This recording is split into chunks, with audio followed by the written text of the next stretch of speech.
get rid of the Conservatives in the south of England and in the west of England and in parts of the Midlands. And where the Liberals are a small orange sandwich between the two blocks, we need to get rid of them as well. We need to replace these parties with other patriotic groups. Groups come up and down. In the 1970s, there was one called the National Front. The National Front failed. But this organisation has learned from that experience and the nadir of the recession in the early 1980s, which partly smashed that political project to pieces. Out of the pieces of that, this party slowly emerged over 20 to 30 years. Probably after that question time, which has broken the no-platform policy forever, the masses now know that the organisation that's against the establishment is called the British National Party, or BNP, not the National Front. Many people still use that term, but this party represents that radical right, patriotic and oppositional tendency of opinion. This is the party the establishment fear. This is the party the liberal establishment across parties hate and detest. You saw some of that in that studio Thursday night a week or so back. This is the party of which they're afraid. They're afraid because there may be visited upon them in their lifetime something they didn't expect, and that is a reckoning for their treason and for their lies and for their evasiveness and for their absence of patriotism. And the theft. And the theft of much of the country's resources, and the fact that they have used the political system to milk it for personal advantage for themselves. If you stand back a moment, if you are a politician and you steal resources, what are you doing? Of course, you're stealing, you're ingratiating yourself and so on, but you're also engaged in an unpatriotic act. You're actually in part stealing conceptually from everyone in this room, and in this park, and in this town, and in this county, and in this region, and in this nation. But none of them have the concept that they're doing that, because patriotism has receded to such a small part of their agenda that they no longer think patriotically. Whatever party they're in, whatever region or nationality within the United Kingdom they come from, whatever class background they've got, they think of politics as something to sack, something to rip off, something to get something out of. They do not think of the patriotism that just leads ordinary blokes to join the armed forces when they're relatively young. That sort of patriotism, 16, 18, 21 and so forth, doesn't occur to them. It's sort of something outside of their form of nature of consciousness.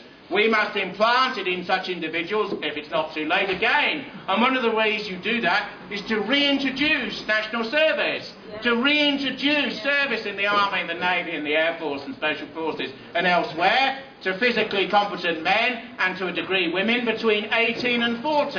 And maybe we should make it retrospective for quite a lot of these politicians.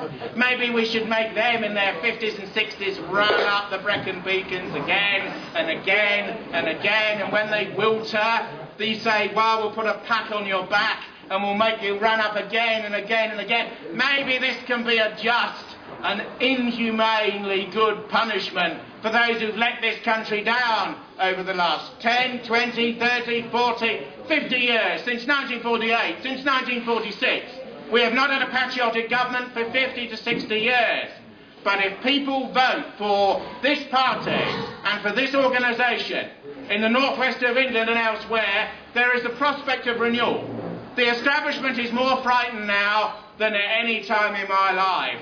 I was born in 1962. I have never known the British political establishment more afraid, more alienated from their own people, on every issue, on immigration, on law and order, on crime, on social welfare, on economic management, on political corruption, upon the European Union, on the union of the kingdom within itself, on the preparedness of military life, on the structural changes that need to be made, on the foreign wars we need to stay out of.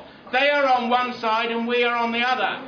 On every issue they are in the wrong, and the sensibility of the people in this room is on the right. Yeah. This is what we need to instill into our people. Many of our people are defeated. They believe nothing can change, they always get in, nothing can be done, they're all the same. There's one organisation which is essentially not like the others, and it needs to draw in more and more of our people in their anger, in their distaste for the political establishment, in their confusion, but in their residual patriotism. We need to draw them in. We need to normalise this party even more. We need to take advantage of the near collapse economically of the United Kingdom Independence Party. Gobble them. Break them off from the Tory right. Consume them.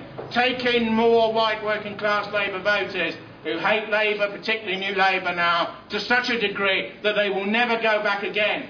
Build an iron-hard force. The first million votes in the European elections. Make it 5 million in the next European elections. Goes for 4 MEPs, not 2. 14, not 2, not 4. 20, not 2. If you get 20 MEPs, the whole system will be rotted. Every time I look at Gordon Brown, he looks older. One eye is up here, one eye is down here. The jowls get longer and more flabby. Every time, first he was black-haired, then grey, now shocking white. He staggers, he repeats himself at question time. He quite clearly is punch-drunk and going down for the count. Now, looking at him from a distance, we can say it couldn't be happening reverse ways round to a nicer chap. But he is the personification of the cowardice, political correctness and funk which has been prevailing for the last 13 years. I ask people to campaign against what Brown and Straw stands for. If you looked at their faces at question time last week, you realise that they are the decaying lords of an upper class which is dying, of a ruling class which is dying. We need new people to come forward with energy, with zeal, with patriotism, with some fire in the belly, with some courage in their hearts. We need new people for a new era, for a new Britain. I ask you to campaign for this political party, to give donations to it, to leaflet for it, to canvass for it, to stand for it, to come forward to the front and to speak at meetings like this occasionally for it, to get more of your family involved, to ask your friends which political party do you support. Don't you think they're all the same other than this one that I would suggest you have a look at, and so on. I ask you to vote in the next parliamentary elections for the British National Party. I want us to see some seats in the Westminster Assembly, to go with the London Assembly, to go with the European Assembly, to go with the vote that we now have in the Principality to get into the Welsh Assembly. I want the lag between the Scottish and the English parties to decrease, and I want the Scottish Party to grow in the next 10 years in the way that the party in England has grown, and so forth. We want to see more people supporting the patriotism of their flag and of their society and of their identity, both individual and collective, because our party colours are red. The best element of what the oldest of old Labour stood for, particularly in areas like this in the north of England. The blue of deep social conservatism, of the sort that all people instinctively feel in relation to natural law, and which would lead 93% of people to vote for the death penalty, as I mentioned earlier, for the murderers of Baby P. And the white in the middle, which means that patriotism is based on ethnicity, is based on biology, is based on prior belonging, is based on rootedness and racination, is based on who and what you are as an individual and as the personification of a group, here in Wigan, here in England, and in Britain forever. Thank you very much.